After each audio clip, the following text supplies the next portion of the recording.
우리 다 같이 주님의 성령 지금 이곳에 찬양하심으로 주일 예배를 하나님께 드리겠습니다.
사도신경으로 신앙 고백하시겠습니다.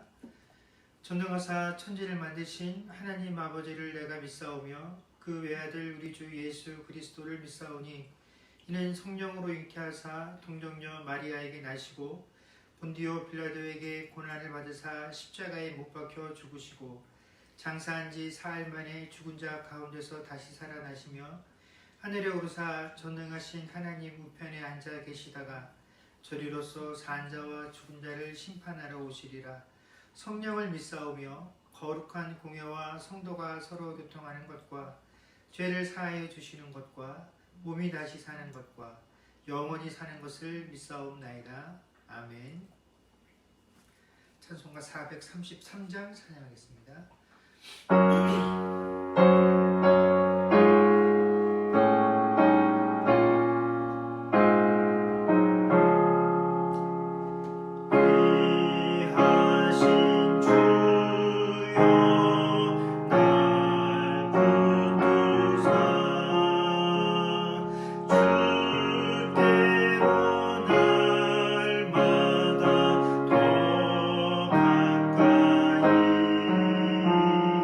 저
우리 주님 가르쳐 주신 기도로 기도하겠습니다. 하늘에 계신 우리 아버지여, 이름이 거룩히 여김을 받으시오며 나라의 임하옵시며 뜻이 하늘에서 이룬 것 같이 땅에서도 이루어지리이다. 오늘날 우리에게 일용할 양식을 주옵시고 우리가 우리에게 죄 지은 자를 사하여 준 것 같이 우리의 죄를 사하여 주옵시고 우리를 시험에 들게 하지 마옵시고 다만 악에서 구하옵소서. 대개 나라와 권세와 영광이 아버지께 영원히 있사옵나이다. 아멘.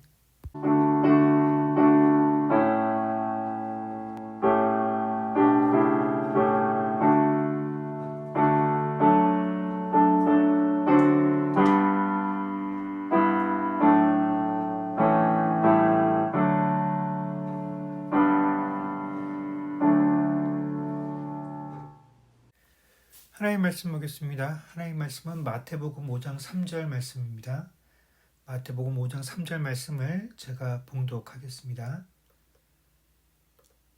심령이 가난한 자는 복이 있나니 천국이 그들의 것이며. 아멘.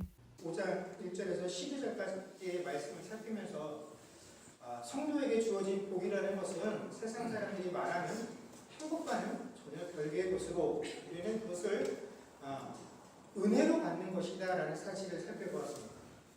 우리가 지금 이 시대를 살아가면서 요즘은 좀 부충하지만 얼마 전까지도 우리 주변에 많이 유행을 했던 단어 중에 소확행 혹은 욜로라는 단어가 있습니다.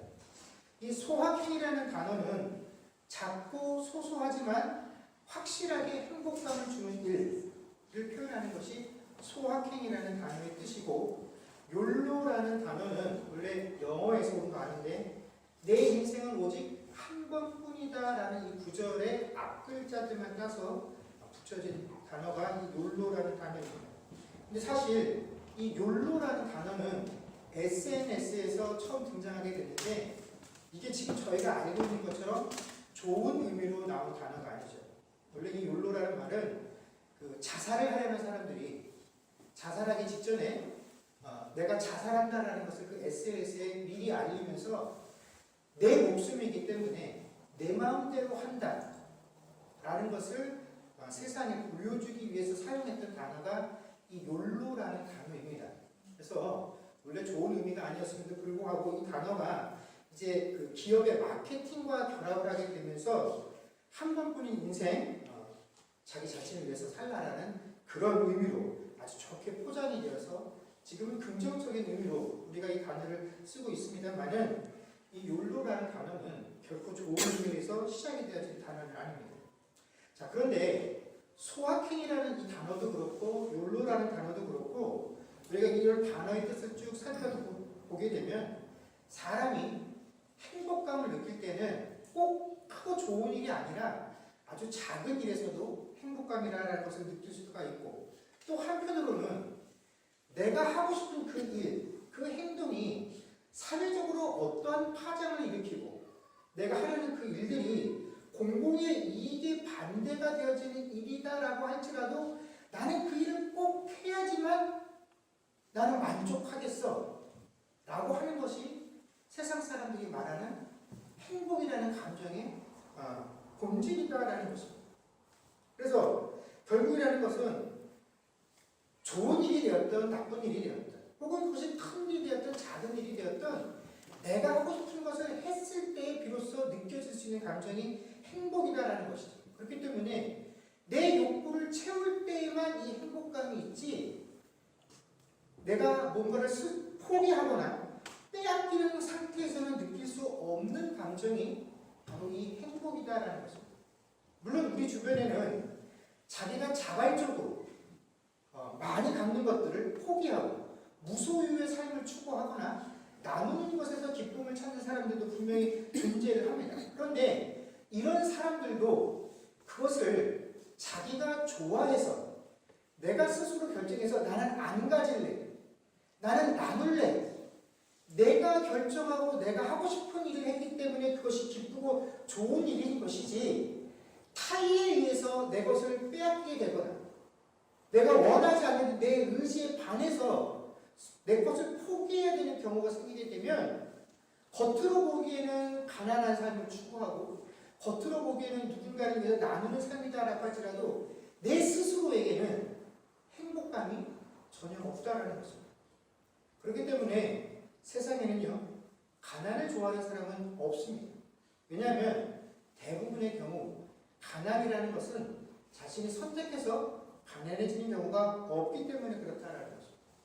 그래서 그냥 일반적이고 정상적인 사람들은 누구라도 다 이 가난으로부터 벗어나려 합니다. 아니, 우리는 가난하지 않고 그냥 내가 살만함에도 불구하고 항상 어떻게 생각합니까? 지금보다는 더 나은 미래를 위해서 지금 아끼고 내가 더 열심히 일해야 한다라고 생각들을 합니다. 그래서 항상 더 풍요로운 미래를 위해서 현재, 이 현재에 나는 일을 하고 있다라는 것이죠. 신자들도 마찬가지입니다. 누구도 하나님께 하나님 나 가난하게 해주십시오라고 기도하는 이들은 없습니다. 신자인 우리들조차도 아까 집사님께서 기도하신 것처럼 누가 뭐라고 해도 우리 스스로가 세상 사람들이 부러워할 만큼 풍족한 삶을 살고 세상 사람들이 인정할 만한 그런 형통한 삶을 살아야 이것이 하나님께서 당신의 백성들을 사랑하시는 증거다라고 생각을 하고 이런 삶을 살아야 하나님께서 그들에게 복 주시는 징표다라고 우리는 굳건히 믿으며 신앙생활을 하고 있다는 것입니다. 그래서 요즘 유행하는 표현 중에 세상에 선한 영향력을 끼치는 사람이 되고 싶다라는 이런 표현들이 자주 있습니다. 신자들 중에도 내가 왜 성공해야 되는지, 내가 왜 되고 싶은 그 목표를 꼭 달성해야 되는지 그 이유를 물어보면 그 위치에 서서 그것을 달성해서 그것을 가지고 난 이후에 내가 세상에 선한 영향력을 끼치기 위해서 그것이 되고 싶고 그것을 갖고 싶다라고 이야기를 합니다. 예, 물론 좋은 말입니다. 실제로 어떤 한 사람 때문에 어떤 한 사람의 선한 영향력 때문에 어떠한 시기에 어떠한 성과는 분명히 좋은 영향력을 받을 수 있습니다. 그러나 우리의 오래된 인류의 역사가 우리에게 가르쳐주고 있는 교훈의 내용은 이 사람들이 선한 영향력을 받기보다는 이 세상은 어떤 것에 더 큰 영향력을 받습니까? 악한 것에 더 쉽게 영향을 받고 그 악한 것의 결과가 더 많이, 더 폭넓게 작용하는 것이 우리가 살고 있는 이 세상의 특징이다라는 것입니다. 여러분, 왜냐하면 세상은 우리가 생각하는 것만큼 그렇게 간단하게 나 한 사람이 세상에 선한 영향력을 끼쳐야지 하는 것으로 바뀔 수 있는 것이 애초부터 아니기 때문에 그렇다라는 것입니다. 왜냐하면 우리가 살고 있는 이 세상을 채우고 있는 우리 사람이 아담이 범죄한 이후로 타락한 본성을 가지고 있기 때문에 어떠한 인간도 단 한 명도 선하거나 의롭지 못하기 때문에 그렇습니다. 그리고 인간은 스스로 자신을 깨끗하게 하거나 선하게 할 수 없지요. 오직 하나님께서만 이 일을 해결하실 수 있기 때문에 독생자 예수를 이 땅에 보내셔서 그분으로 하여금 우리의 죄를 감당케 할 십자가를 지시게 하셨던 것이 바로 예수님께서 이 땅에 오시고 십자가를 지셨던 이유다라는 것입니다. 그런데 기독교인들이 그런 사실을 자꾸 망각하고 내가 좋은 위치와 어떤 영향력을 끼칠 수 있는 자리에 올라서 그런 일을 행하는 사람이 되고 그런 위치에 오르고 싶다라고 하는 것은 물론 나쁘거나 잘못된 생각은 아니지만 여러분, 이것은 복음을 오해하는 것입니다. 이것은 하나님께서 우리를 신자로 삼으셨다, 내가 하나님의 자녀가 되었다라는 그 의미를 완전히 오해하고 있기 때문에 내가 세상에 선한 영향력을 끼치고 싶다라는 이런 고백들을 하게 된다는 것입니다. 여러분, 우리가 세상에 선한 영향력을 끼치기 위해서는 어떻게 되어야 합니까? 그런 자리에 올라가야 합니다. 그런 선한 영향력을 끼치기 위해서는 사람들이 나를 인정할 만한 능력을 가져야 합니다. 그런 지위에 있어야 합니다. 여기 그런 능력이 있고 그런 지위가 있는 곳에 여러분, 가난함이라는 것은 존재할 수가 없다는 것입니다. 그런데 팔복의 첫 번째 내용은 뭡니까? 심령이 가난한 자는 복이 있나니 천국이 그들의 것입니다라고 예수님께서 말씀하셨다라는 것입니다. 어떤 이들은 이 5장 3절의 말씀이 여기서 말하는 가난한 자는 심령이 가난한 자, 즉 영에 관한 것에 한정된 것이다 라고 해서 이 가난함의 의미를 축소해서 설명하려고 하지만, 여러분, 이 가난하다라는 의미는 단순히 영적인 것에만 관여되어진 문제가 아니라 우리 모든 삶에 적용이 되어지는 문제입니다. 그래서 똑같은 말씀을 적용하고 있는 누가복음 6장 20절 말씀을 보면 예수께서 눈을 들어 제자들을 보시고 이르시되 너희 가난한 자는 복이 있나니 하나님의 나라가 너희 것이니요 라고 말씀을 하셨고, 또 처음으로 예수님께서 나사렛 회당에 들어가셔서 복음을 전하실 때에 4장 16절에서 21절에 보면 이러한 구절이 있습니다. 18절에 주의 성령이 내게 임하였으니 이는 가난한 자에게 복음을 전하게 하시려고 내게 기름을 부으시고 나를 보내사 포로된 자에게 자유를, 눈먼 자에게 다시 보게 함을 전파하며 눌린 자를 자유롭게 하고 주의 은혜의 해를 전파하게 하려 하심이라 하였더라. 아멘. 내가 이곳에 와서 전하는 복음의 핵심이 무엇인지를 이사야의 말씀을 통해서 예수님께서 들어주셨는데, 이때 가난한 자에게 복음을 전한다라고 말씀을 하셨고 눌린 자를 자유롭게 하는 것이 이 복음의 핵심이다라고 말씀해 주셨다라는 것입니다. 그렇기 때문에 예수님께서 가난한 자들이 복되다라고 말씀하시고 그런 자들에게 천국이 소유되었다라고 하는 것은 단순히 우리의 영적인 가난함만을 의미하는 것이 아니라 우리 삶 전체가 하나님이 말씀하시는 이 가난함의 영역 안에 들어가 있어야 한다라는 것입니다. 그리고 실제로 우리가 이 가난함이라는 것을 영적인 것의 내용으로 축소해서 받아들인다라고 할지라도, 여러분, 이것은 우리가 가지고 있는 일반적인 신앙 상식에도 맞지 않는 표현입니다. 여러분, 솔직히 말해서 우리가 우리 스스로를 가장 위로하는 첫 번째 내용이 뭡니까?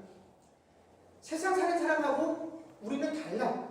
그래, 세상 사람들은 세상의 것을 추구하지만 우리는 그래도 그들과 달라도 뭘 추구한다라고 생각을 합니까? 영적인 것을 추구하는 존재들이다라고 생각을 합니다. 그래서 세상 사람들은 세상의 것으로 보상을 받으나 우리는 세상의 것으로 보상받지 않고 영적인 것으로 보상을 받는 존재다라고 생각들을 하면서 우리는 스스로 뭐에서 위로를 찾습니까? 영적인 충만함, 이것을 강조하며 또 스스로 영적으로 충만하려 애쓰지 않습니까? 영적으로 부유한 사람이 되려고 애쓰지 않습니까?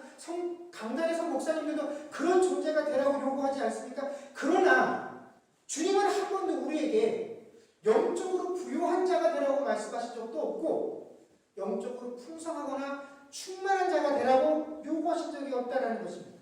예수님께서는 오히려 우리에게 심령이 가난한 자가 되라고 요구하셨다는 것이죠. 이것이 진리입니다. 그렇다면 예수님의 말씀처럼 신자인 우리가 우리 삶의 문제들뿐만 아니라 심지어 이 영적인 부분까지도 비로소 가난해져야 우리가 진정한 복된 존재가 되어진다라고 한다면 도대체 이 땅에서 신앙생활하고는 우리의 기쁨이 무엇이기에 우리가 세상적인 것도 그냥 가난하고 영적인 것도 가난함을 추구하며 살아가야 하느냐 하는 것입니다. 여러분, 이 말씀을 이해하기 위해서는 오늘 주님께서 말씀해 주셨던 이 가난하다라는 의미를 우리가 분명하게 알아야 합니다. 여러분, 우리가 성경을 읽을 때에는 헬라어로 가난을 나타내는 단어가 두 가지가 등장을 합니다. 첫 번째는 품삯을 받는 일용직 노동자들, 그들에게 최소한의 생계비를 지급받아서 살아가는 자들에게 적용되어지는 가난함, 페레스라는 단어가 있습니다. 이것은 절대적인 가난이 아니라 상대적인 가난입니다. 부자에 비하면 가난한 사람. 그리고 또 다른 하나는 최소한의 자급자족도 되어지지 아니하는 절대적인 빈곤함에 처해 있는 상태. 구약의 예를 들자면 고아나 과부나 나그네 혹은 이스라엘 백성들이 바벨론 포로 이후에는 포로로 잡혀갔던 상태와 같은 내 힘으로는 이 상황을 어떻게 할 수 있는 아무런 비결이 세상에 없는 존재를 나타내는 그런 가난, 절대적인 가난의 상태를 의미하는 푸토코스라는 상태가 있는데 오늘 본문에서 주님께서 말씀하신 이 가난은 어떤 것이겠습니까? 바로 이 절대적인 가난, 푸토코스를 의미한다라는 거죠. 이 세상을 살아가는데 이 세상 가운데 어디에도 누구 한 사람도 내가 의지할 곳이요, 무엇 하나도 기대하고 바랄 곳이 없는 그런 절대적인 가난함에 처해 있는 상태를 바로 주님께서 말씀하신 심령의 가난함, 그리고 이런 사람이 복되다라고 말씀하신 거죠. 자, 우리가 신자가 되어서 신앙생활을 하기 시작하면 어느 정도 우리가 시간이 흐르게 되면 누구라도 이런 생각들을 하게 됩니다. 자, 이제 내가 신앙생활을 하면서 신앙의 연륜이 붙었으니 그 대가가, 그 결과물은 무엇이냐?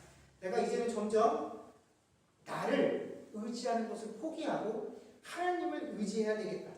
그동안에는 내가 내 배경, 내 경험, 내 지식을 의지하고 살아왔는데 이런 것도 내가 점점 줄여나가면서 하나님을 의지하고 하나님을 신뢰하는 그런 영역들을 점점 넓혀가야 되겠다라고 생각을 하게 되고 실제로 이런 삶을 살려고 애쓰고 노력들을 하게 됩니다. 그러면 우리는 그런 고백들을 하는 사람들을, 그런 겸손함을 보이는 사람들을 심령이 가난한 사람이다라고 이야기를 하죠. 전혀 틀린 말은 아닙니다. 그런데 여러분, 우리가 신앙생활을 하면서 야, 이제는 내가 나를 의지하지 말고 내 계획과 내 뜻을 의지하지 말고 하나님 의지하고 내 경험 의지하지 않고 하나님만 신뢰하면서 살아야 되겠다라는 이러한 겸손한 고백을 하는 순간이 어느 때인지 한번 돌이켜 보십시오. 내가 계획하고 내가 소망했던 것들이 실패하고 망가질 때입니다. 내가 누군가를 기대하고 소망하고 다른 사람의 약속을 철저히 신뢰하고 있었는데 그것이 허망하게 무너져 내렸을 때, 하나님 앞으로 다시 나아가야 되겠는데 부끄럽고 창피해서 하나님 앞에 나아갈 수 있는 그런 면피가 될 수 있는, 하나님의 부끄럽지 않기 위해서 내가 이제는 더 이상 사람 의지하지 않고 내 경험 의지하지 않고 내가 이제는 두 손으로 다 들고 하나님만 의지하겠습니다 라고 하는 그 순간에 우리가 사용하는 말이 바로 이런 신앙의 겸손함이다라는 거죠. 그런데 그런 신앙의 겸손함을 가지고 하나님 앞에 정작 나아가서 우리가 하나님께 요구하는 것은 뭡니까? 하나님, 이 상황으로부터 벗어나게 해주십시오. 나는 가난은 싫습니다. 이 영적으로나 육적으로나 이 가난한 상태로부터 어찌되었든 벗어나게 해주십시오 라고 하는 것이 이 심령의 가난함을 가지고 나가 하나님 앞에 내어 달리는 우리들의 모습이다라는 것입니다. 여러분, 그렇기 때문에 교회만큼 풍성함이 자랑이 되는 곳이 없습니다. 교회만큼 한 개인이 가진 능력이 부러움이 되는 곳이 없다는 것입니다. 마치 능력이 있고 풍성해야 하나님 나라 안에 내 지분이 많은 것처럼 당당해지고 또 주변에 있는 사람들도 그런 사람을 부러워하며 신앙생활하게 되어진다는 것입니다. 그러나 마태복음 7장 21절에서 23절의 말씀은 우리에게 전혀 하나님의 나라가 그렇지 않다라는 것을 말씀해 주고 계시죠. 오늘 받으신 주복을 한번 보도록 하겠습니다. 마태복음 7장 21절에서 23절까지인데요. 우리가 잘 아는 내용이나 우리가 한 목소리로 같이 읽도록 하겠습니다. 읽겠습니다. 시작. 나더러 주여 주여 하는 자마다 다 천국에 들어갈 것이 아니요 다만 하늘에 계신 내 아버지의 뜻대로 행하는 자라야 들어가리라.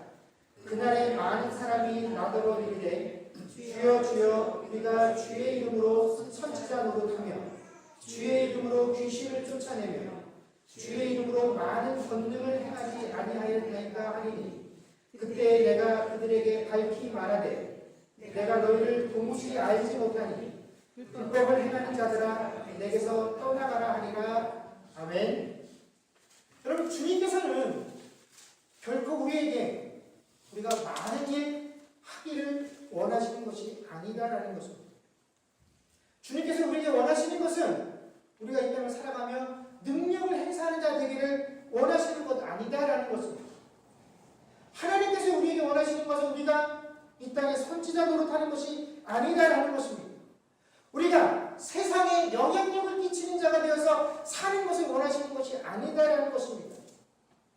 믿는 자들이 시상식 자리에 서서 이 모든 영광을 하나님께 돌립니다 라고 하는 그 말로, 그 말 한마디가 마치 하나님을 높이고 세상에 믿는 자의 모습을 드러내는 것 같으나, 물론 개인의 신앙으로 그런 공적인 자리에서 그런 신앙 고백을 하는 것은 맞는 것도 틀리는 것도 아니고 그냥 그 자신의 고백, 신앙의 모습일 뿐입니다. 그러나 여러분, 한 가지 분명한 것은 이 땅을 살아가면서 스스로 내세울 것이 많은 자들, 그 풍성함이 자랑이 되고 그 풍성함이 금지가 되는 사람들은 정말로 불쌍한 자들이다라는 것입니다. 그들이 세상을 열심히 살았을지는 모르나 그들은 결코 하나님 자녀가 된 자들만이 누릴 수 있는 그 복을 모르며 이 세상을 살고 있기 때문에 그렇다는 것입니다. 그런 자들에게는 하나님 나라의 자리가 없다라는 것입니다. 그런 의미에서 바울 사도의 고백은 우리에게 큰 도전이 됩니다. 우리 다시 말씀 한 구절 읽도록 하겠습니다. 고린도전서 1장 1절에서 5절까지 말씀입니다. 또 받으신 주보에 있습니다. 고린도전서 1장 1절에서 5절까지 말씀 다 같이 읽도록 하겠습니다. 시작. 형제들아, 내가 너희에게 나아가 하나님의 증거를 전할 때 말과 지혜의 아름다운 것으로 아니하였나니, 내가 너희 중에서 예수 그리스도와 그가 십자가에 못 박히신 것 외에는 아무것도 알지 아니하기로 작정하였습니다. 내가 너희 가운데 거할 때 약하고 두려워하고 심히 떨어노라. 내 말과 내 전도함이 설득력 있는 지혜의 말로 하지 아니하고 다만 성령의 나타나심과 능력으로 하여 너희 믿음이 사람의 지혜에 있지 아니하고 다만 하나님의 능력에 있게 하려 하였노라. 아멘. 오늘 이 말씀은 바울 사도가 고린도 교회를 향하여 쓴 서신의 인사말에 해당되는 부분입니다. 그는 고린도 교회에 갖고 있는 많은 어려움을 대면하면서 그들에게 자신이 처음 너희들에게 복음을 전할 때 내 마음이, 내 태도가 어떠했는지, 어떤 마음과 태도를 가지고 내가 너희들에게 복음을 전하러 나아갔는지 그 당시에 자신의 심정을 밝히고 있습니다. 여러분, 우리는 흔히 바울 사도라는 인물에 대해서 생각을 할 때 이 위대한 바울 사도가 하나님의 복음을 전하는 일에 있어서 매우 단호하고 또 이 복음을 전하는 일 앞에서는 목숨을 두려워하지 아니하는 담대한 무장한 사람이었다라고 생각을 합니다.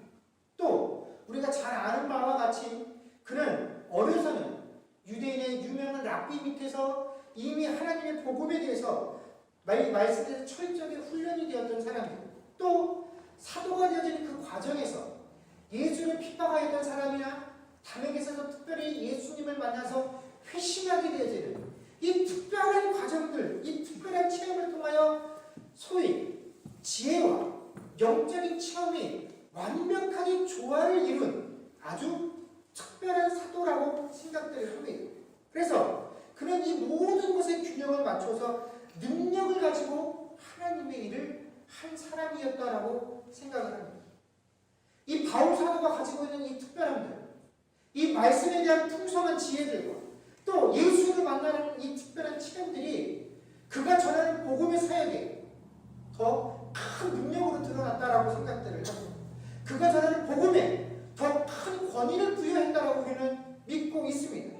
그래서 이 복음을 전하는 일이 당연히 하나님께서 기뻐하고 즐거워하실 만한 일이니 그는 이 복음을 전할 때 항상 기뻐하고 담대함으로 자신감을 가득 차서 이 복음을 전할 것이다라고 생각을 하지만, 정작 고린도에서 복음을 전했던 그 당시에 바울 사도는 자신의 심정을 뭐라고 고백을 하냐면 3절에 내가 너희 가운데 거할 때 약하고 두려워하고 심히 떨어노라라고 고백을 하고 있다는 것입니다. 매 순간순간마다 오직 무엇을 하나님께서 기뻐하시는 일인가만을 고민하고 생각하고 오직 그 복음을 전하는 일 위해서만 살았던 그조차도 그 복음을 전하는 일 앞에 내가 매 순간 나는 약하고 두려워서 심히 떨어노라라고 고백을 하고 있다는 것입니다.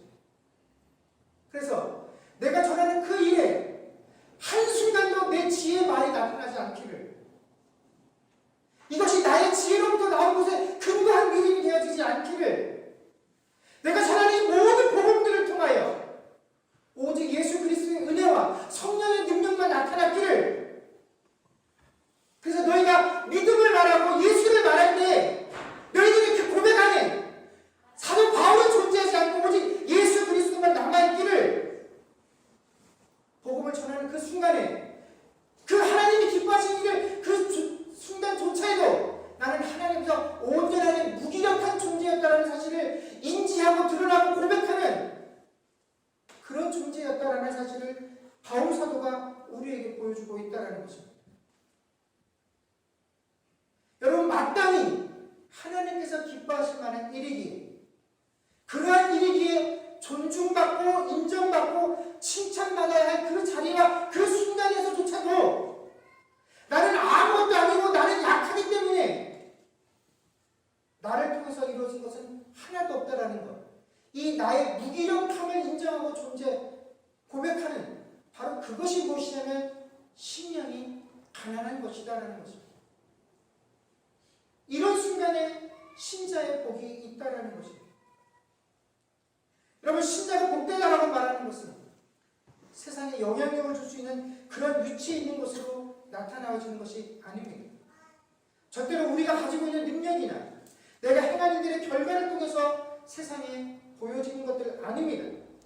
내가 전적으로 무기력하고 무능력한 존재인 것을 깨닫고 하나님 외에는 내가 이 세상에 어느 것 하나에도 의지하고 신뢰할 존재가 없다라는 것을 깨닫는 것, 내가 이 세상에서 몇 년을 살아갈지 모르나 내가 이 땅에 머무는 그 모든 기간들이 나는 나그네요, 순례자라, 이 안에 내가 가지고 갈 것을 하나도 심어서 거두어 갈 것이 없다라는 것을 아는 것, 여러분, 그것이 심령이 가난한 자요, 그 심령이 가난한 자들에게 하나님의 나라가 저희 것이라는 복의 결과가 있을 것이다라는 것입니다. 그러므로 심령이 가난한 자는 어떻게 기도하게 됩니까? 나를 둘러싸고 있는 이 환경을 고쳐주소서, 나의 대적과 원수를 멸하사 그들이 틀렸고 내가 옳았다라는 것을 증명해 주소서, 이 문제를 극복하고 내 원수를 이길 수 있는 능력과 힘을 주소서라고 기도하는 것이 아니라, 하나님, 원래부터 나는 이 땅에 나그네로 왔기에 환영받을 수도 없고 인정받을 수도 없고 이 땅이 내 것이라고 주장할 수 있는 것도 아무것도 없는 그런 존재였습니다. 근데 내가 그런 것을 모르고 살다가 주님이 나를 구원하셔서 하나님의 자녀 삼으셨기에 내가 그 사실을 깨닫는 자리로 나왔음에도 불구하고 여전히 그 사실을 인정하지 못하고 세상에서 내 몫을 찾으려 하고 내 자리를 찾으려 하고 그곳에서 내가 주인 노릇하려고 하고 세상에서 무언가 소망되는 것들을 붙잡으려고 하는 이 옛사람의 본성을 버리지 못한 내가 지금 하나님 앞에 서 있습니다라는 사실들을 인정합니다. 하나님, 변화되어야 할 것은 나를 둘러싸고 있는 환경이 아니라 아직도 그 옛사람의 본성을 벗어버리지 못한 내가 하나님 앞에서 변화되어야 할 존재입니다. 주여, 긍휼히 여기시고 내게 은혜를 허락하여 주시옵소서 라고 말할 수 있는 자가 심령이 가난하다라는 것입니다. 여러분, 하나님 위해 살려고 하지 마십시오. 하나님은 그런 사람을 원치 않으십니다. 우리가 하나님을 위해서 살아주지 아니하면, 내가 하나님을 위해서 헌신하지 아니하면, 내가 하나님을 위해서 봉사하지 아니하면 하나님은 아무 일도 하실 수 없는 그런 나약한 존재가 결코 아니시다라는 것입니다.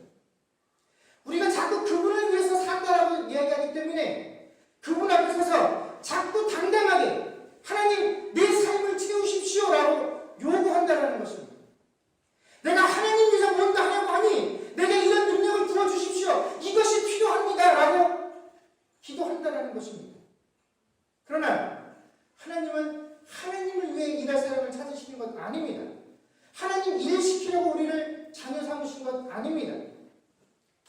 죄를 깨달았는데, 내가 죄인이라는 사실을 깨달았는데 내가 그 죄인이라는 사실을 깨달았고 내가 내 안에 죄가 이렇게 많음에도 내 스스로 그 죄에 대한 아무런 책임을 질 수 없다라는 내가 얼마나 무능력하고 무기력한 존재를 깨달아서 하나님 앞에 다시 한번 하나님 나는 아무것도 아니고 오늘도 하나님의 은혜가 아니고서는 살아갈 수 없는 존재입니다라는 그 고백을 하나님께서 듣고 싶어 하신다는 거죠. 이것이 하나님께서 우리에게 허락하신 복이다라는 거죠. 여러분, 얼마나 하나님 앞에서 심령이 가난한 자로 살아가고 있습니까? 최소한 누구보다는 나아. 이 정도는 돼야 해. 라는 것은 결코 하나님이 원하시는 심령의 가난함이 아니다라는 것입니다. 하나님 아니면 살 수 없는 존재라는 이 고백만이 진정한 하나님이 원하시는 심령이 가난한 자의 모습이고 그 심령이 가난한 자들이 누릴 수 있는 복을 누리는 복된 상태인 것입니다. 여러분, 하나님께서 원하시는 무엇만이 아닌 모든 것에서 하나님 외에는 아무것도 아닙니다라는 이 절대적인 가난함들을 가지고 하나님 앞에 나아가 하나님께서 허락하신 그 복을 누리며 살아갈 수 있는 저와 여러분들이 되어질 수 있기를 주의 이름으로 간절히 축원합니다. 우리 다 같이 주만 바라보기를 찬양하겠습니다.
기도하겠습니다.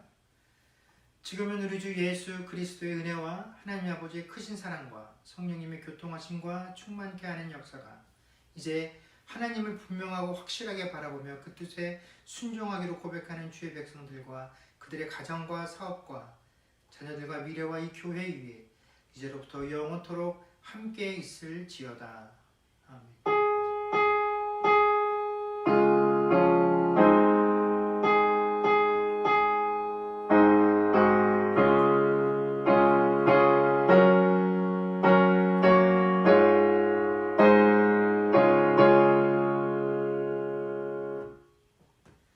감사합니다. 예배를 마쳤습니다.